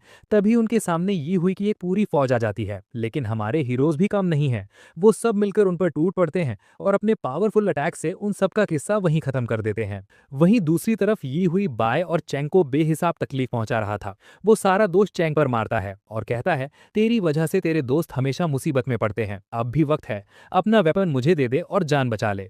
चैंग साफ इनकार कर देता है और वो दोनों एक साथ मिलकर हारमोनी इंस्टॉलेशन करने की कोशिश करते हैं, लेकिन उनका ये कनेक्शन बीच में ही टूट जाता है और दोनों दूर जा गिरते हैं। ये हुई ये देखकर बहुत खुश होता है। वो उन पर ग्रेविटेशनल फोर्स लगा देता है जिससे वो हिल भी नहीं पा रहे थे। असल में हारमोनी इंस्टॉलेशन के लिए मास्टर और वेपन का एक दूसरे पर 100% भरोसा होना जरूरी है, लेकिन बाय और चैंग के बीच अभी वो गहरा रिश्ता बना ही नहीं था। ये हुई बाय को उठाकर जमीन पर दे मारता है और उसके चेहरे पर लात रखकर कहता है, खुद को होली वेपन कहते हो, अपनी हालत देखो, तुम पहले क्या थे और अब क्या हो गए हो। बाय दर्द में भी चिल्लाता है, मेरा सिर्फ एक ही मास्टर है और उसका नाम ताय है। लेकिन तभी ये हुई उसे उसके पास्ट की उन यादों में धकेल देता है जिसे बाय भुलाना चाहता था। हम देखते हैं कि बचपन में बाय के साथ कैसा बुरा सलूक होता था। उसके गांव में उसके साथ भेदभाव किया जाता, लोग उसे तंग करते और उसकी मदद के लिए कभी कोई आगे नहीं आता था। बाई उन पहाड़ों पर सिर्फ इसलिए चला गया था ताकि वो दुनिया से दूर अकेला सुकून से रह सके। ये तब की बात है जब ताई ने बाई की सारी पावर्स सील कर दी थीं और उसे अकेला छोड़ दिया था। लेकिन तभी उस दुनिया पर कयामत का दिन आ गया। बाई सब भुलाकर भागते हुए ताई के महल पहुंचता है। वो उसे हर जगह ढूंढता है, लेकिन जब ताई सामने आता है तो पता चलता है कि वो मर चुका है। ताई की मौत देखकर बाई पूरी तरह टूट जाता है और उसके हजारों टुकड़े हो जाते हैं। वहीं से दो बड़े हिस्से निकलते हैं, एक अच्छाई और दूसरा बुराई। प्रेजेंट में ये हुई वही नफरत याद दिलाता है, उसने हमें मरने के लिए अकेला छोड़ दिया था, लेकिन आज हम फिर एक होकर पूरी दुनिया को अपने कदमों में कर सकते हैं और अपना बदला ले सकते हैं। ये हुई अब बाई पर अपना कब्जा शुरू करता है और चेंग से कहता है कि अब तो इसका मास्टर नहीं रहेगा। दूसरी तरफ जन लू और बाकी सब तेजी से चेंग और बाई की तरफ भाग रहे हैं, मगर तब तक देर हो रही है। बाई एक गहरे काले गड्ढे में धंसने लगता है। चेंग घबराकर पूछता है कि ये क्या हो रहा है, तो यी हुई कहता है, मैं तुम दोनों के बीच का बॉन्ड रिश्ता खत्म कर रहा हूं ताकि बाई हमेशा के लिए मेरे साथ जुड़ जाए।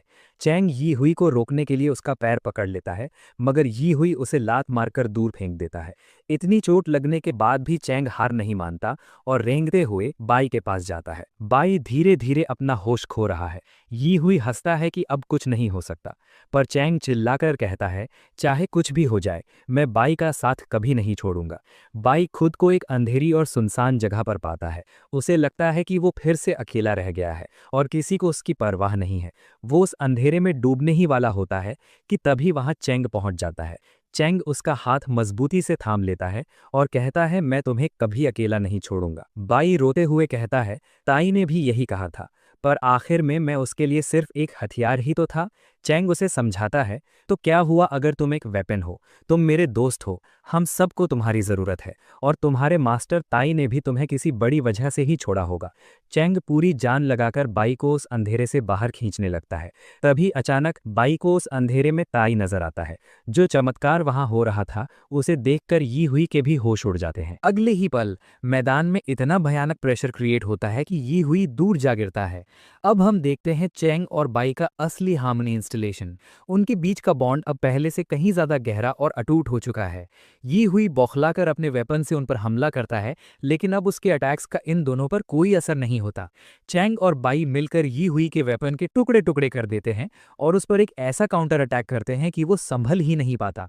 इनकी कंबाइंड पावर के सामने यी हुई की एक नहीं चलती और आखिर में एक मेगा पावरफुल अटैक से वो यी हुई को पूरी तरह हरा देते हैं। लड़ाई खत्म होते ही दोनों बुरी तरह थक चुके होते हैं और उनका हार्मनी इंस्टॉलेशन डीएक्टिवेट हो जाता है। बाई चैंग से कहता है, इसे मैं देख लूंगा, तुम जाओ और अपने पिता को बचाओ। चैंग के जाने के बाद जख्मी यी हुई पूछता है, क्या तुम्हें सच में लगता है कि ये इंसान भरोसे के लायक है? बाई बिना हिचकिचाए जवाब देता है, मुझे बाकी दुनिया का नहीं पता, पर मुझे चैंग और ताई पर पूरा यकीन है। इतना कहकर यी हुई गायब होने लगता है और बाई के अंदर समा जाता है, जिससे बाई अब पूरी तरह कंप्लीट हो चुका है। दूसरी तरफ चैंग अपने पिता को बचा तो लेता है, लेकिन तभी कुछ बहुत अजीब और खौफनाक होता है। चैंग के पिता अचानक उसकी गर्दन पकड़ लेते हैं। चैंग हैरानी से पूछता है, पापा ये आप क्या कर रहे हैं? लेकिन उनके दिमाग पर किसी डिमोनिक पावर का कब्जा था। वो एक डिमोनिक स्वॉर्ड समन करते हैं और सीधा चैंग पर जानलेवा हमला कर देते हैं। सीन थोड़ा शिफ्ट होता है हॉस्पिटल के रेस्ट एरिया की तरफ, जहां मो यी और मिस्टीना बात ले रही हैं। वो बातचीत कर रही हैं कि चैंग के पिता का वो नया वेपन कितना अजीब और हद से ज़्यादा ताकतवर था। टीना फिक्र में है कि चैंग आगे इन सब मुश्किलों का सामना कैसे करेगा। तभी एक मेड भागी हुई आती है और खबर देती है कि चैंग जिए हुआ और बाई अपने कमरों में नहीं है। टीना फौरन उन्हें ढूंढने निकलने का फैसला करती है। वहीं दूसरी तरफ हम जिए हुआ को खून पसीना बहाकर ट्रेनिंग करते हुए देखते हैं। वो खुद को इतना ताकतवर बनाना चाहती है कि फिर कभी ऐसे लाचार महसूस न करे। उसे वही मंजर याद आ रहा है जब चैंग के पिता उसे खत्म करने वाले थे, और अगर वो सब सही वक्त पर वहां ना पहुंचते तो चैंग आज जिंदा नहीं होता। चैंग अब भी अपने पिता से वही सवाल कर रहा है कि उन्हें क्या हो गया है, जबकि जिए हुआ अपनी पूरी जान लगाकर चैंग को उनके हमलों से प्रोटेक्ट कर रही है। चैंग के पिता की पावर का प्रेशर इतना ज्यादा था कि जिए हुआ पीछे खिसकने लगती है। अगले ही पल पूरी जगह ढलने लगती है, क्योंकि ये पूरा एरिया ढलते हुए लावा के ऊपर बना था, जो अब किसी भी वक्त तबाह होने वाला है। तभी चैंग के पिता अपनी तलवार से एक भयानक स्लैश मारते हैं और एक चट्टान के दो टुकड़े कर देते हैं। चैंग अपने पिता की तरफ बढ़ने की कोशिश करता है, मगर बाई उसे रोक लेता है और कहता है, रुक जाओ चैंग, ये तुम्हारे पिता नहीं है। चैंग को कुछ समझ नहीं आता कि बाई ऐसा क्यों कह रहा है। तभी उसके पिता एक खौफनाक आवाज में कहते हैं, आज तो मैं तुम सबको जिंदा छोड़ रहा हूं, लेकिन अगली बार अगर मेरे रास्ते में आए तो कोई नहीं बचेगा। इतना कहकर वो एक पोर्टल के जरिए वहां से गायब हो जाते हैं। बाद में चैंग और बाई उसके पुराने घर पहुंचते हैं। चैंग वहां कुछ सबूत यानी क्लूज ढूंढ रहा है, ताकि पता चल सके कि उसके पिता को अचानक हुआ क्या। ढूंढते ढूंढते उसे जमीन पर अपने डैड की वेडिंग रिंग मिलती है। चैंग हैरान है कि ये अंगूठी यहाँ ऐसे क्यों पड़ी थी। बाई उस रिंग को गौर से देखता है और कहता है, क्या ये सच में तुम्हारे पिता की है? मुझे इसमें से वही अजीब स्पिरिट पावर महसूस हो रही है जिसने तुम्हारी माँ को नुकसान पहुंचाया था। बाई खुलासा करता है कि उसे हॉस्पिटल में भी बिल्कुल ऐसी ही एनर्जी महसूस हुई थी। चैंग के होश उड़ जाते हैं।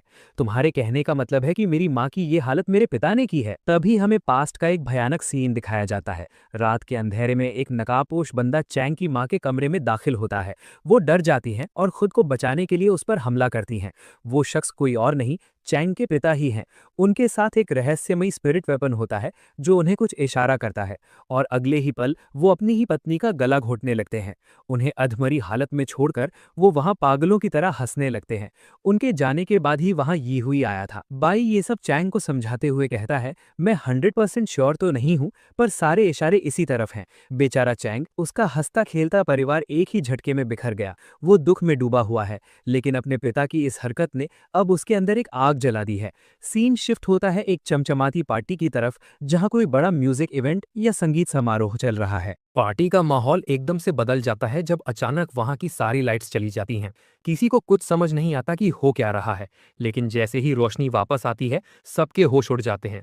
चेंग के पिता स्टेज पर खड़े थे। जो सिंगर वहां परफॉर्म कर रहा था, वो थोड़ा ऑकवर्ड होकर कहता है, अंकल प्लीज आप नीचे उतर जाइए, मेरा कॉन्सर्ट चल रहा है। लेकिन चेंग के पिता बस एक ठंडी नजर से उस सिंगर को घूरते हैं, और अगले ही पल उस सिंगर के सीने में इतना तेज दर्द उठता है कि वो वहीं ढेर हो जाता है। तभी धीमे कदमों के साथ एक और रहस्यमयी शख्स वहां दाखिल होता है। उसके आते ही लोगों को सांस लेने में तकलीफ होने लगती है, और वो एक एक करके बेहोश होने लगते हैं। ये कोई इंसान नहीं, बल्कि चेंग के पिता का खौफनाक स्पिरिट वेपन है, जो वहां मौजूद हर किसी की स्पिरिट पावर को निचोड़ रहा या कंज्यूम कर रहा था। चेंग के पिता एक शैतानी मुस्कुराहट के साथ पूछते हैं, तुम्हें ये सब कैसा लग रहा है? वो वेपन जवाब देता है, बहुत खूब, जानकर खुशी हुई कि तुम्हें ये पसंद आया टायरफिंग। दूसरी तरफ बाई और चेंग पूरी रफ्तार से उस तरफ भाग रहे हैं।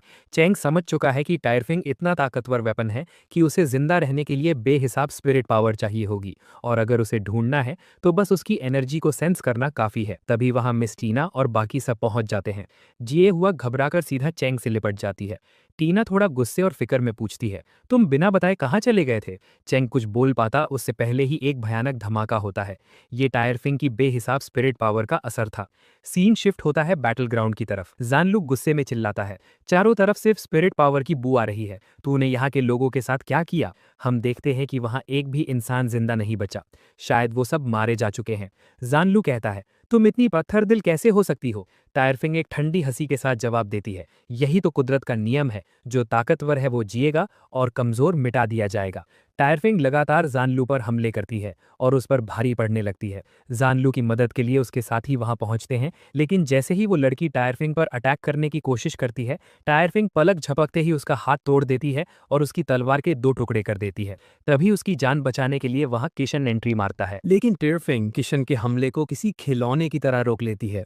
अगले ही पल वो किशन पर एक पलटवार करती है, जो उसे बुरी तरह जख्मी कर देता है। टायरफिंग किसी पागल की तरह चिल्लाकर कहती है, मुझे और भी ज्यादा स्पिरिट पावर चाहिए। वो चेंग के पिता की तरफ देखकर पूछती है, क्या मैं इन सबको खत्म करके इनकी पावर खा सकती हूँ?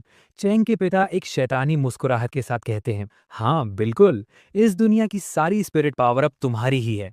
आखिर तुम ही तो इस दुनिया की नई महारानी हो। टिरफिंग अब जैनलू का खेल खत्म करने ही वाली थी कि तभी वहां चेंग अपने साथियों के साथ एंट्री मारता है। ये देखकर टिरफिंग की आंखों में एक अजीब सी चमक आ जाती है। वो कहती है, लो, और भी ताज़ा खाना आ गया। चेंग अपने पिता की आंखों में आंखें डालकर असलियत पूछता है कि वो इस तियानगांग ट्रायल का हिस्सा क्यों बने। तभी वो बताती है कि वो एक स्पिरिट वॉरियर होने के साथ साथ शांगयान सेना के वाइस प्रेसिडेंट भी हैं। वो कहते हैं, जब तुम पैदा हुए तो मैं बहुत खुश था, लेकिन जल्द ही मुझे पता चला कि तुम्हारे अंदर तो कोई स्पिरिट पावर नहीं है। तुम मेरे वारिस बनने के लायक ही नहीं थे, इसलिए मैंने अपनी सच्चाई तुमसे और तुम्हारी माँ से छुपाई। लेकिन जैसे जैसे तुम बड़े हुए, मुझे समझ आने लगा कि तुम ईस्ट एम्परर टाई के री इनकारनेशन हो। मैंने बहुत कोशिश की तुम कभी स्पिरिट वॉरियर ना बन सको, लेकिन तुमने तो पहली ही बार में एक होली वेपन बाई को समन कर लिया। वो आगे बताते हैं कि वो होली वेपन उनका होना चाहिए था। अगर उनके पास वो और टिरफिंग दोनों होते तो वो दुनिया पर आने वाली कयामत को हराकर पूरी दुनिया पर राज करते। उन्होंने ही प्लान बनाया था कि यी हुई बाई को एब्जॉर्ब कर ले ताकि वो उनके इशारों पर नाचे। इसलिए उन्होंने जानबूझकर खुद को यी हुई से पकड़वाया था। लेकिन चेंग ने सब बर्बाद कर दिया। चेंग गुस्से में चिल्लाता है, लेकिन आपने माँ के साथ ऐसा क्यों किया? इससे पहले कि कोई जवाब मिलता, मिस टीना गुस्से में हार्मोनी इंस्टॉलेशन एक्टिवेट कर लेती हैं, क्योंकि टिरफिंग ने कई मासूमों की जान ली थी। टीना एक भयानक कंबाइंड अटैक करती है जिससे एक जोरदार धमाका होता है, मगर धुआं हटते ही सब हैरान रह जाते हैं। टिरफिंग को एक खरोच तक नहीं आई थी। अब बाजी संभालने के लिए बाई आगे बढ़ता है। दोनों के बीच एक टक्कर की लड़ाई शुरू होती है और बाई टिरफिंग को कड़ी टक्कर देता है। टिरफिंग मजे लेते हुए कहती है, तुम तो बड़े काम के निकले, कैसा रहेगा अगर तुम मेरे गुलाम बन जाओ। धीरे धीरे अब टिरफिंग बाई पर भारी पड़ने लगती है और यहाँ एक पुराना राज पता चलता है। टायरफिंग का सामना किसी मर्द से होता है, उसकी पावर अपने आप डबल हो जाती है। इस खौफनाक ताकत की वजह से बाई बुरी तरह जख्मी हो जाता है। चैंग तुरंत नोटिस करता है कि टायरफिंग के पास जो तलवार है वो कोई आम वेपन नहीं है। उससे मुकाबला करने का अब सिर्फ एक ही रास्ता बचा था, जूसियन स्वॉर्ड स्क्वायर टेक्निक। लेकिन एक बड़ी मुश्किल थी। इस टेक्निक को एक्टिवेट करने के लिए 4 हेवन लेवल वॉरियर्स का होना जरूरी था और टियानजुन हॉल के वॉरियर्स पहले ही जख्मी होकर ढेर हो चुके थे। टायरफिंग एक शैतानी हंसी के साथ कहती है, लगता है तुम सबका वक्त खत्म हो चुका है। उसके जिस्म से इतनी भयानक एनर्जी निकलने लगती है कि वहां मौजूद हर कोई उस प्रेशर से दबने लगता है। जिए हुआ को काफी बुरा लगता है कि वो इस मुश्किल घड़ी में किसी के काम नहीं आ पा रही। तभी मिस टीना के बाकी वेपन्स एक बड़ा फैसला लेते हैं। वो कहते हैं कि जो वेपन्स एक दूसरे पर भरोसा करते हैं वो अपनी पावर्स को एक दूसरे में एब्जॉर्ब या समा सकते हैं। वो तीनों जिए हुआ से कहते हैं कि वो उन्हें अपने अंदर जज्ब कर ले, क्योंकि वो किसी भी कीमत पर अपने मास्टर को बचाना चाहते थे। एक एक करके वो तीनों जिए हुआ में समा जाते हैं। अगले ही पल जिए हुआ का पावर लेवल तेजी से बढ़ने लगता है और वो इवॉल्व होकर एक हेवन लेवल वेपन बन जाती है। ये देखकर चेंग के पिता के भी होश उड़ जाते हैं। अब उनके पास 4 हेवन लेवल वेपन्स तैयार थे। चेंग बिना देर किए जूसियन स्क्वायर टेक्निक शुरू कर देता है। चारों तरफ से एनर्जी की एक पावरफुल वेव निकलती है जो पूरे मैदान को हिला देती है। टायरफिंग गरजते हुए कहती है, तुम्हें लगता है इससे मुझे हरा दोगे? चलो देख लेते हैं। आसमान में एक विशाल यानी ह्यूज फॉर्मेशन बनता है और वो सब मिलकर एक कंबाइंड अटैक लॉन्च करते हैं। ये हमला सीधा टायरफिंग को लगता है और वो थोड़ी कमजोर पड़ने लगती है। अपनी हालत बिगड़ते देख वो चेंग के पिता को अपने पास बुलाती है और वो दोनों एक फॉरबिडन किस के जरिए एक खतरनाक रिचुअल परफॉर्म करते हैं। इस रिचुअल से टायरफिंग की ताकत इतनी बढ़ जाती है कि वो संभाली नहीं जा रही थी। टायरफिंग एक ऐसी एनर्जी बॉल तैयार करती है जिसे चेंग के पिता अपनी पावर से और भी ज्यादा बूस्ट कर देते हैं। आसपास की हर चीज की स्पिरिट पावर खींचकर टायरफिंग के अंदर समा जाती है और वहां एक भयानक तूफान उठ खड़ा होता है। अगले ही पल एक धमाका होता है और सबकी आंखें खुलती हैं तो वो खुद को एक अनजान जगह पर पाते हैं। चेंग समझ जाता है कि ये कोई आम जगह नहीं है, ये वही डायमेंशन है जहां वेपन समन होने से पहले कैद रहते हैं। टायरफिंग और चेंग के पिता आपस में इस तरह जुड़ जाते हैं कि वो किसी अजीब और ताकतवर मैकेनिकल मॉन्स्टर या एक रोबोट टाइप फॉर्म में बदल जाते हैं। ये उनका हार्मनी इंस्टॉलेशन का सबसे खतरनाक रूप है। हालत बिगड़ते देख चेंग और बाई भी अपनी पूरी जान लगाकर हार्मनी इंस्टॉलेशन करते हैं, मगर दुश्मन हंसते हुए कहता है, अब तुम्हारी कोई भी ताकत तुम्हें मौत से नहीं बचा सकती। चेंग और उस मॉन्स्टर नुमा पिता के बीच भयानक फाइट शुरू हो जाती है। चेंग जब हमला करने बढ़ता है तो वो उसे किसी खिलौने की तरह हवा में ही पकड़ लेते हैं। चेंग गुस्से और दर्द में चिल्लाता है, मैं अपनी जान दे दूंगा पर बाई को तुम्हारे हाथ नहीं लगने दूंगा। आपको अपना पिता कहते हुए भी मुझे शर्म आ रही है। आपने मासूमों को मारा, माँ को जख्मी किया और अब मुझे भी खत्म करना चाहते हैं। तभी हमें पास्ट का एक दर्दनाक सीन दिखाया जाता है। चैंग के पिता इस बात से पागल हो रहे थे कि उनका बेटा ईस्ट एम्परर टाई का रीइंकारनेशन है। टायरफिंग उनके कान भरती है, वो होली वेपन तुम्हारा होना चाहिए था, छीन लो उसे। चैंग की माँ अपने पति को रोकने की कोशिश करती हैं। वो उन्हें होश में लाने के लिए थप्पड़ तक मारती हैं और कहती हैं, चैंग आपका बेटा है, उसके साथ ऐसा मत कीजिए। लेकिन वो टायरफिंग के जादू में इतने अंधे हो चुके थे कि उन्हें अपनी पत्नी भी दुश्मन नजर आने लगी। उन्होंने वही किया जो हमने पहले देखा था। वापस प्रेजेंट में चैंग अपने पिता को होश में लाने की आखिरी कोशिश करता है, मगर उन पर कोई असर नहीं होता। वो होली वेपन मेरा है, तुम्हारा नहीं, और ये कहकर वो चैंग को दूर दे मारते हैं। वहीं मिस टीना भी जख्मी हालत में गिरी हुई है। असल में ये जगह शेंग यान आर्सेनल है, जहां कोई भी इंसान ज्यादा देर जिंदा नहीं रह सकता, क्योंकि ये जगह उनकी स्पिरिट पावर को निचोड़ लेती है। चैंग के पिता अब उस रहस्यमयी दरवाजे पोर्टल को खोलने लगते हैं, जिसकी वजह से बाई और बाकी वेपन्स की पावर खींचकर उस दरवाजे के पार जाने लगती है। चैंग के पिता शेंग यान आर्सेनल के वाइस प्रेसिडेंट हैं, इसीलिए उनके पास ये डार्क पावर है। चैंग बुरी तरह फंस चुका है। अगर उसने बाई को अपने पिता के हवाले नहीं किया तो यहाँ मौजूद हर एक शख्स मारा जाएगा। पिता हंसते हुए कहते हैं, तुम मुझे कभी नहीं हरा पाओगे चैंग। चैंग अपने पिता के करीब आता है। उसकी आंखों में दर्द है पर इरादा मजबूत। वो बाई से कहता है, शायद मैं अपना वादा पूरा नहीं कर पाऊंगा। मैंने कहा था कि मैं तुम्हें इंसानी जज्बात महसूस करना सिखाऊंगा, पर अब वक्त खत्म हो रहा है। बाई एक हल्की मुस्कुराहट के साथ जवाब देता है, कोई बात नहीं चैंग, मैं खुश हूं कि तुमने मुझे फिर से ना छोड़ने का अपना वादा निभाया। तभी जख्मी होने के बावजूद मिस टीना, जन्लू और बाकी सब चैंग के साथ खड़े हो जाते हैं। चैंग फैसला कर लेता है कि आज वो अपने पिता के इस जुनून को रोक कर ही दम लेगा। चैंग के पिता एक प्रलयकारी यानी डिस्ट्रक्टिव अटैक करते हैं, जिससे एक भयानक धमाका होता है, मगर चैंग अपनी पूरी जान लगाकर उस हमले को रोक लेता है। हालत देखकर जन्लू और टीना एक बड़ा फैसला लेते हैं। वो अपनी बची कुची सारी स्पिरिट पावर चैंग को ट्रांसफर कर देते हैं। इस एनर्जी ट्रांसफर से एक जोरदार ब्लास्ट होता है और धुआं हटते ही हम देखते हैं चैंग और बाई का एक नया बेहद डैशिंग और पावरफुल अवतार। अब शुरू होती है हीरो और विलन की असली और आखिरी जंग। चैंग अपने पिता के हर हमले को न सिर्फ रोकता है, बल्कि उनके स्पीयर अटैक्स को एब्जॉर्ब करके उन्हीं पर पलटवार कर देता है। चैंग अपनी पूरी ताकत समेटकर अपने पिता के कोर पर वार करके उसे हमेशा के लिए खत्म कर देता है। चैंग रोते हुए कहता है, माँ ने आप पर हमेशा यकीन किया, पर आपने उनका भरोसा तोड़ दिया। ये सुनते ही पिता के दिमाग से टायरफिंग का असर हटने लगता है। उन्हें वो पुराना वक्त याद आता है जब वो चैंग के साथ खेलते थे और एक खुशहाल परिवार हुआ करते रहे। इसी पश्चाताप के साथ चैंग के पिता दम तोड़ देते हैं, लेकिन खतरा अभी टला नहीं था। वो रहस्यमयी दरवाजा अब भी खुला था और सबकी स्पिरिट पावर खींच रहा था। चैंग उसे बंद करने के लिए आगे बढ़ता है तो बाई उसे रोक कर कहता है, अगर एक इंसान वहां गया तो उसका मरना तय है। चैंग कहता है, मेरे पिता कहते थे कि मैं टाई का रीइंकारनेशन हूं, तो शायद मैं इसे बंद कर पाऊं। बाई मुस्कुराकर कहता है, लगता है मैं फिर से तुम्हारे साथ कोई पागलपन करने वाला हूं। दोनों अपनी पूरी शक्ति लगा देते हैं। बाई को चैंग के अंदर अपना पुराना दोस्त टाई नजर आता है। बाई कहता है, इस बार मैं तुम पर यकीन कर रहा हूं, मुझे कभी मत छोड़ना। एक तेज रोशनी पूरे स्क्रीन पर छा जाती है और अगले ही पल सीन बदलता है। हम देखते हैं टियानजुन हॉल का नजारा, जहां सभी लोग सही सलामत और जिंदा नजर आते हैं। जंग खत्म हो चुकी है और एक नए सवेरे की शुरुआत हो चुकी है। एक भयानक जंग के बाद आखिरकार चैंग और बाई उस रहस्यमयी दरवाजे को बंद करने में कामयाब हो जाते हैं। सबकी जान बच जाती है और यहाँ एक बड़ा खुलासा होता है। स्टेडियम में उस कॉन्सर्ट के दौरान चैंग के पिता ने किसी की भी जान नहीं ली थी। वो सारे लोग सिर्फ बेहोश हुए थे और अब सब सही सलामत हैं।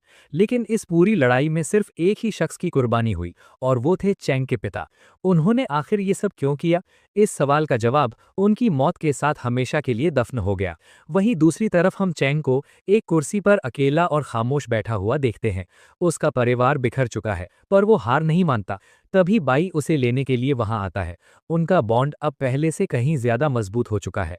लेकिन कहानी यहाँ खत्म नहीं होती। सीन शिफ्ट होता है स्पिरिट वेपन्स की एक अनजान दुनिया की तरफ। हर तरफ पावरफुल ऑरा वाले लोग नजर आते हैं, जो शायद खुद बड़े स्पिरिट वेपन्स हैं। तभी वहां एक रहस्यमयी शख्स दाखिल होता है और एक ऐसी बात कहता है जो सबके होश उड़ा देती है। तो ताई ने उस दुनिया में पुनर्जन्म यानी री इनकारनेट ले लिया है। इस बड़े सस्पेंस और नए सवाल के साथ इस कहानी का अंत होता है।